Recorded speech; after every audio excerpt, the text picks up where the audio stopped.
2 days later, I hopped in my car and checked my phone. 6:03 p.m. I started it and drove towards Maury's. And as I drove, I kept thinking about what exactly I hallucinated. It couldn't leave my mind, and admittedly, still freaked me out. Well, I got there and pulled inside the parking lot. It looked just like it did in the pictures that I saw. Tan walls, neon Maury, kids playing inside, etc. I sat in my vehicle waiting for Raymond and Steven. After playing around on my phone and social media for a little while, I eventually saw their car pull in. It was a black Honda with a broken headlight that they would be getting fixed soon, they said. They parked 2 cars away from my right. They both got out, and I did about 2 seconds later. Hey! I shouted to them. Hey! Replied Raymond. Hey! Replied Steven. Got the camera? I asked as I continued to approach them. Yeah, I do, replied Raymond. Okay, I'm gonna throw it to you and you have to catch it. Alright? In 3, 2, 1, I suddenly interrupted. No! Don't worry, just kidding, said Raymond as he pulled the camera down. You know how much this cost me? I guessed. I don't know, 1,000? Raymond responded. I shook my head. No, 1,200. As I walked towards them, I could see their details more closely. See, Raymond had black hair, which was slightly combed up to his forehead. He had recently shaved his black goatee on his chin, which laid below his green eyes. He had a dark gray sweatshirt on with a pair of black sweatpants. His Nike sneakers were navy blue with a white base. Raymond came in handy when it came to making up lies and or excuses while doing these 24-hour challenges. He always knew what to say that would convince employees and guards that we weren't really doing anything wrong. And, I mean, they always fell for it. Plus, as a little bonus, he edits our videos really well. Steven has dark brown hair and brown eyes. He was wearing a black Nike sweatshirt, the symbol in white. His sweatpants were a dark gray color and wore dark gray sneakers with a white base. And Steven was the smartest out of the 3 of us. He always would look ahead to see what a place would look like, would always know where to hide, and so on. He had great ideas, good arguments and opinions, and always gave good advice. And me? Well, I have dark brown hair and blue eyes. I had on a navy blue sweatshirt with a pair of blue jeans. My Under Armour sneakers were black with a dark gray base.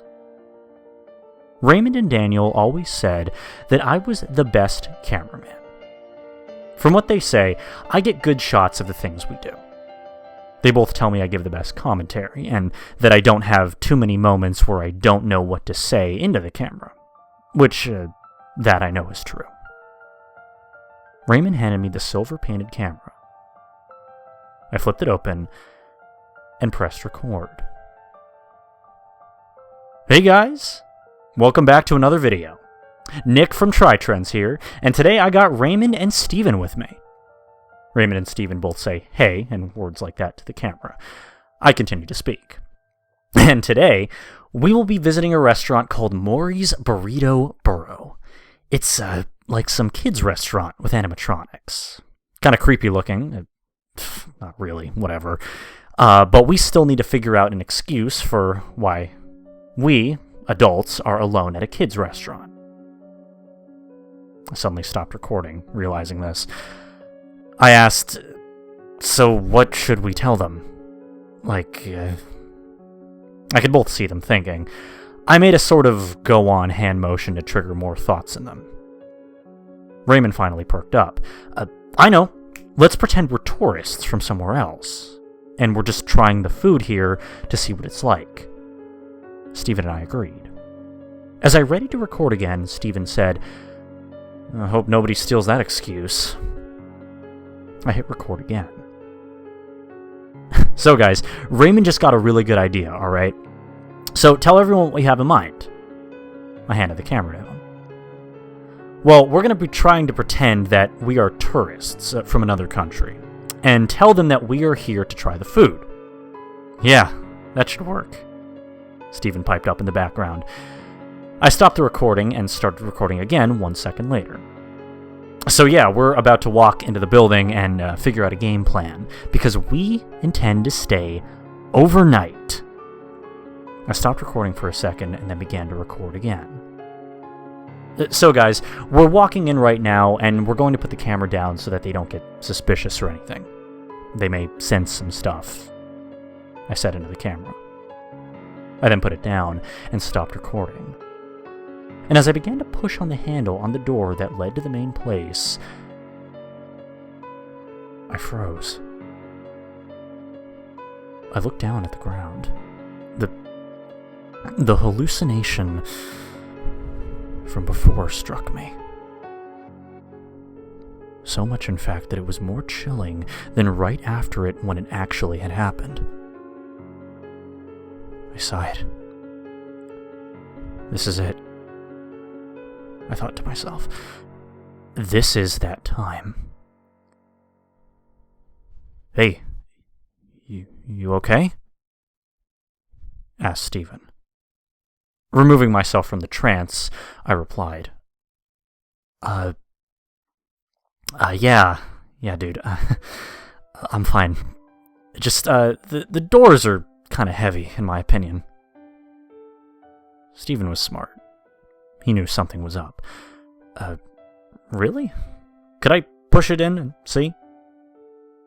Worrying he would definitely figure something was up, I said, yeah, sure. He pushed it open. Dude, that door isn't heavy. It's kind of light, actually. Thinking of an excuse, I promptly said, well, my arm, it's been a little bit sore from the past few days. From the way I spoke, Stephen was skeptical. I know something is up with you, dude. I can tell. Busted. I don't really like to think, nor talk about it. Just don't ask, please, I said. Something personal? Asked Raymond. Well, kind of. It's just something that I saw, I told them. I really don't like talking about it. Stephen understood. Well, I don't want to bug you about it. It's your thing. It's not really our business. I smiled a bit at my friends. So let's go get some seats, and we'll record again. We walked towards the order counter.